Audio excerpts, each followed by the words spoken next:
Go, go, Carter. You should be the first one. Go, go, go, go. You can't get too close. Now let his kids go. Where's daughter?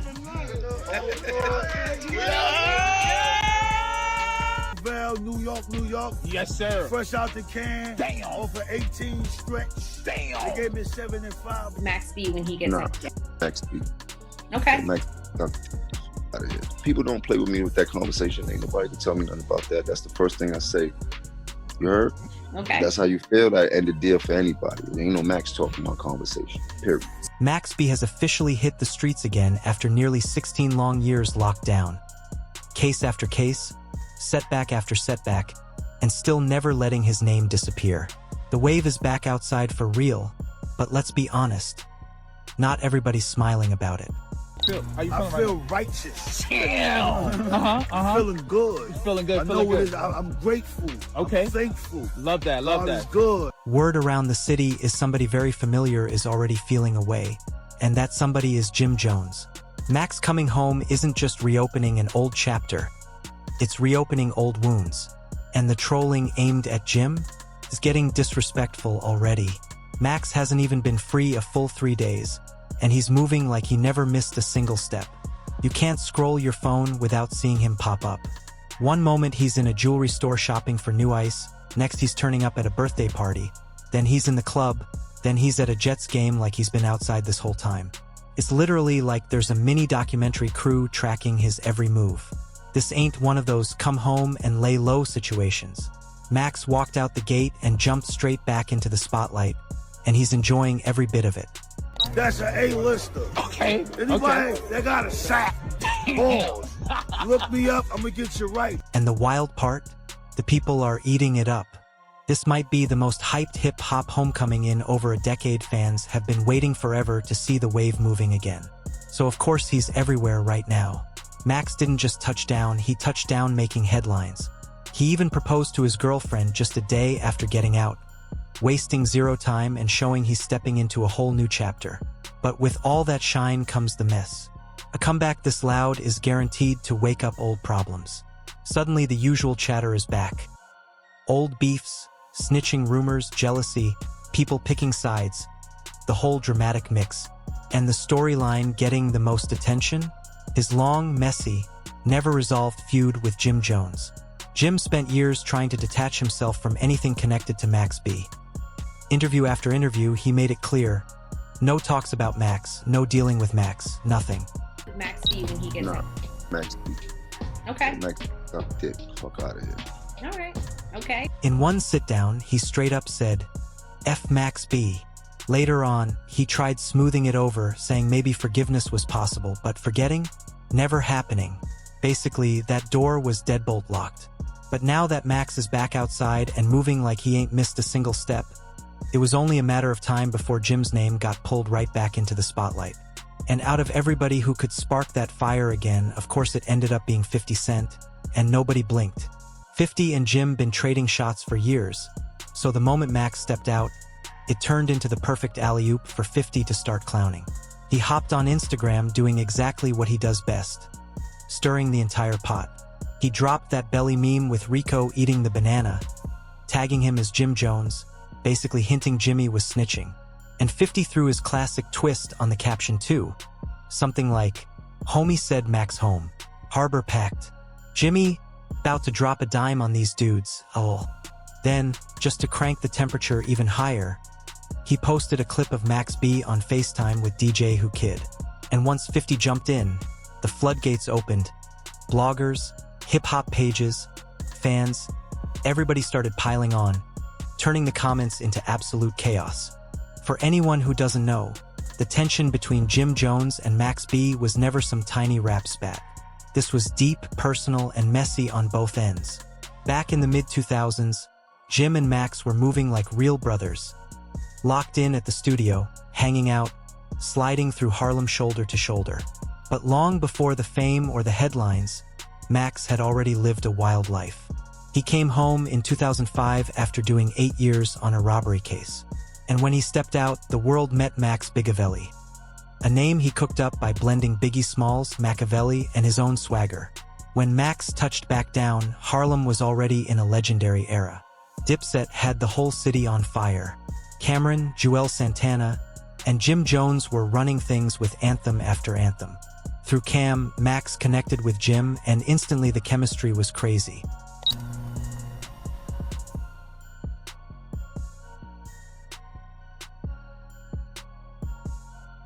Jim signed Max to his Bird Gang label and paired him with the iconic Harlem producer Dame Grease. From that moment, everything started moving fast. By 2006, Max had already dropped his first mixtape, $1 Million Baby, and it spread through the streets instantly. Max's raspy melodies, his unbothered swagger, and that wild wavy style made him sound like nobody else in the game. Meanwhile, Bird Gang had another rising star, Stack Bundles. With Max and Stack both locked in, Jim had the perfect 1-2 punch. These two were supposed to be the future of Harlem. Max was the hidden engine behind the hooks and melodies that made Jim's tracks explode, turning songs like Baby Girl into neighborhood classics. And that's when the whispers started, people saying Max was the real creative force behind Jim's new wave. And that's exactly where the tension started slipping in. And when this woman, Gina Marie Conway, a prostitute who'd been with Plowden, told her boyfriend Charlie Wingate, aka Max V, a rapper, about the men's money. As Max's street buzz grew, so did his instincts. And those instincts pulled him straight into a situation that would flip his whole life upside down. Around that time, he was dealing with his ex, Gina Conway, who told him about a flashy dude she knew, Alan J. Plowin. This guy was living wild, running mortgage and mail hustles, cruising in luxury cars, throwing cash around like it meant nothing. Gina claimed Max couldn't let that kind of opportunity slide. So he started scheming a quick hit. The plan sounded simple. Slide into Plowin's hotel room, grab the cash, and bounce clean. Gina said Max pushed the whole idea, promising her a better life if she played along. But when the night finally came, nothing went as planned. Gina and Max's stepbrother, Kelvin Sims Leardam, were the ones actually carrying out the move. But the whole thing collapsed before it even started. In the morning of September 22nd at the Fort Lee Holiday Inn, police are called there after a man is shot to death. The victim, David Taylor from Florida, was staying in room 227. They were supposed to hit while Plowin was out partying, but they got lost, missed exits, spent hours just driving in circles. By the time they finally rolled up to the Fort Lee Hotel, Plowin was already back in his room, passed out next to another woman. Then things took a deadly turn. Another man, David Taylor, walked in out of nowhere. He wasn't supposed to be there. Sims panicked, pulled a gun, and shot Taylor execution style. Just like that, what should have been a quick robbery spiraled into a full-blown murder case. Everything collapsed fast. Gina got picked up first, and under pressure, she folded immediately. She handed over a 169-page statement to the cops, spilling every detail and pointing straight at Max, claiming he was the mastermind, the one who convinced her to play along with promises of a better life. Once things went south, she told investigators everything to save herself. And once the feds had her statement, they came for Max heavy. He was arrested and hit with serious charges, including felony murder, even though he wasn't physically at the hotel that night. His bail was set at a massive $2 million. Just like that, Harlem's rising wave star was staring at the possibility of spending the rest of his life behind bars. While Max sat in that cold cell, time froze for him. But outside, the city kept moving fast. And the wildest part? Jim Jones, the same man Max once called his brother, was suddenly everywhere. Jim had just dropped We Fly High, better known as Ballin', and it blew up overnight. It became a global anthem, the biggest hit of Jim's career, officially cementing him as a solo superstar. Behind prison walls, Max was hearing a different story. He claimed he was the one who actually wrote We Fly High, the hooks, melodies, even some of the ad-libs came from him. While Jim was on TV popping bottles and cashing checks, Max sat locked up, watching someone else profit off a sound he said he built.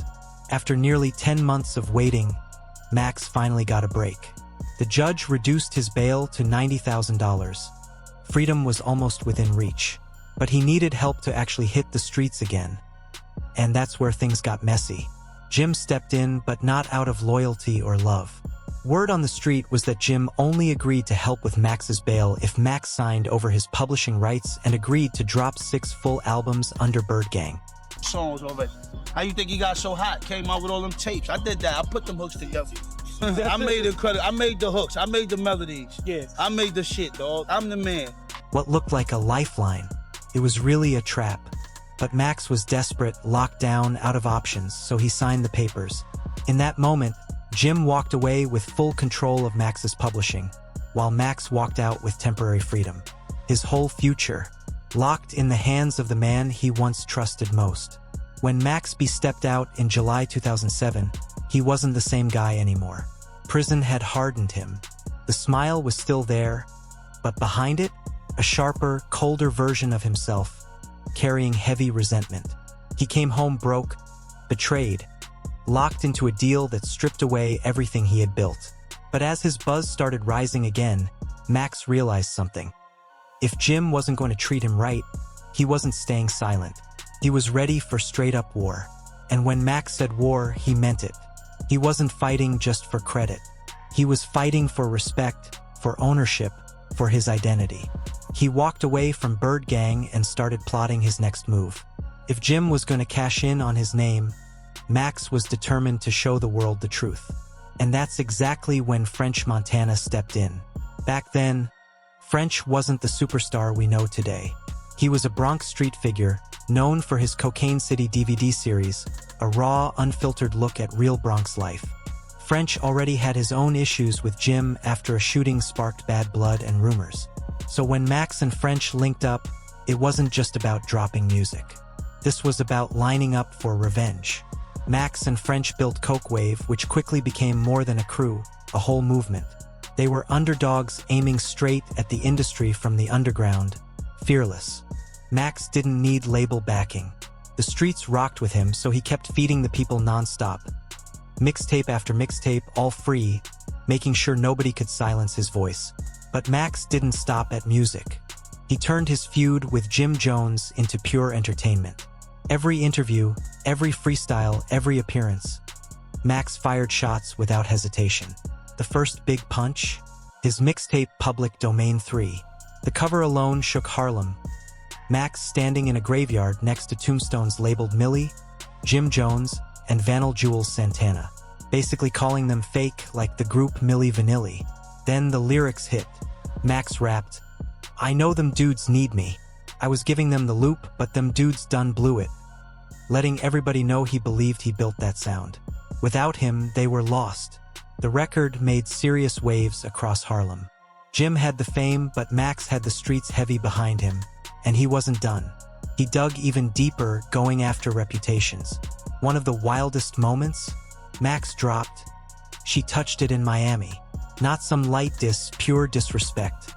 On the track, he claimed Jim's longtime partner, Chrissy Lampin, had been intimate with him, and the rumor sent shockwaves everywhere. Max even rapped, "She sucked it in Miami," while Big Ellie hit it from the back. And he said it like it was nothing, laughing it off, calling Jim emotional, saying he just couldn't handle the truth. Jim Jones? Completely blindsided. He didn't see any of this coming. When Max started firing public shots, Jim tried to stay cool, brushing it off like Max wasn't even a factor. To get my room so I could ram it up his ass. Pause. And ram the motherfucker. Boom, I hit him. So he all his my car, right? My window was there, he tried to grab me. So when he came in the window, I punched him in his face. Jim jumped into interviews, claiming Max was just a bitter, washed-up rapper who never made it. Another guy who couldn't survive the game. He even denied Max had anything to do with We Fly High, insisting he wrote that massive hit all on his own. But the streets? They weren't buying it. Old reference tracks had already leaked, and Max's voice was all over them. Slowly, the conversation started shifting. Fans began questioning how much of Jim's success, even back in the Dipset era, came from his own talent versus the people around him. Meanwhile, Max wasn't slowing down at all. He moved like someone ready for pressure from anyone. He started going public, saying the beef wasn't just music, it was real-life energy. Max claimed there was a time when Jim tried to ambush him in a parking lot, blocking his car with a Bentley. According to Max, he saw it coming, hit the gas, rammed Jim's car aside, and still managed to throw a few punches before peeling off. French Montana and Max's closest allies backed his version. And soon, the whole situation became legendary. This wasn't just rap beef anymore. It had turned into a full-blown street saga. Then November 2008 hit, and things escalated to a whole new level. Max and French weren't just talking anymore. They rolled deep into Manhattan and walked straight into the building where Jim was recording, making it clear the city wasn't sweet for Jones anymore. Max later said that when Jim realized what was happening, he called the police. True or not, just the accusation alone bruised Jim's street cred. In that world, being labeled as someone who called the cops, one of the worst reputational hits imaginable. Not long after, their crews ran into each other at a Brooklyn club, and the scene erupted into pure chaos. Chairs flying, bottles smashing, cops and canines swarming. The whole night was wild. When the dust finally settled, Max hadn't just been beefing with Jim, he had flipped the entire narrative. Jim became a punchline, someone people couldn't take seriously anymore. Max, on the other hand, transformed into a cult figure, a street legend who didn't need a label or industry backing to make noise. But while Max kept dropping music and feeding his loyal fan base, the law wasn't sleeping. And eventually, it all caught up to him. Where Ivy at? They ain't know we was out this early. Max's old case from that chaotic hotel robbery had been crawling through the courts for years. And when the final verdict dropped, it hit hard. Max was sentenced to 75 years in prison, and the hip-hop world froze. Haven't you been implying that Max cooperated? No, we got that paperwork. Fans couldn't believe it. It felt like the wave got wiped out before it even reached the shore. While people mourned, Jim Jones looked like he was quietly celebrating. From Jim's perspective, it was the ultimate business move. Max locked up, his voice gone, and Jim still controlling the publishing. He thought the war was over. We got the paperwork where he voluntarily met with law enforcement, and then he led them to the location of the female, told them what strip club she worked at, and now the conversation came up on how he went from 80 to 20 years. But in May 2010, everything flipped. A judge ruled that Jim Jones had zero control over Max B's music anymore. The court confirmed that Max had met all the obligations in his 2005 and 2007 contracts, officially freeing him from Jim's grip. And then came the real miracle. Max's massive 75-year sentence got reduced first to 20, and then later to just 12. Daylight slowly started creeping back in. After all those years, the man who literally built a whole sound from a jail cell finally made it home. Even with his release, controversy quickly resurfaced. Snitching rumors followed as soon as news leaked that Max was close to touching the streets again. And this time, the one pushing the story was none other than Wack 100. He claimed he had paperwork proving Max cooperated with law enforcement while locked up. On a Vlad TV interview, he said Max supposedly shared information that helped reduce his original 80-year sentence, including details about a woman tied to the case. Wack even hinted at video evidence. But here's the catch. Nobody outside of Wack 100 has ever seen this paperwork. Wack admitted he never met Max, never spoke to him, and never dealt with him directly. Most people immediately saw it as a clout grab. Fans came to Max's defense, calling Wack's claims straight-up nonsense. And honestly, most didn't care about the rumors. They were just happy to see Max home, smiling, and living life again. Now that Max B is officially back, the big question is, will he jump back into music? And will the new generation embrace him the way the old one did? The industry has changed, but the streets never forget their legends. For now, Max is soaking it all in, enjoying freedom, feeling the love, reconnecting with his people, and absorbing the energy that's been waiting for him all these years.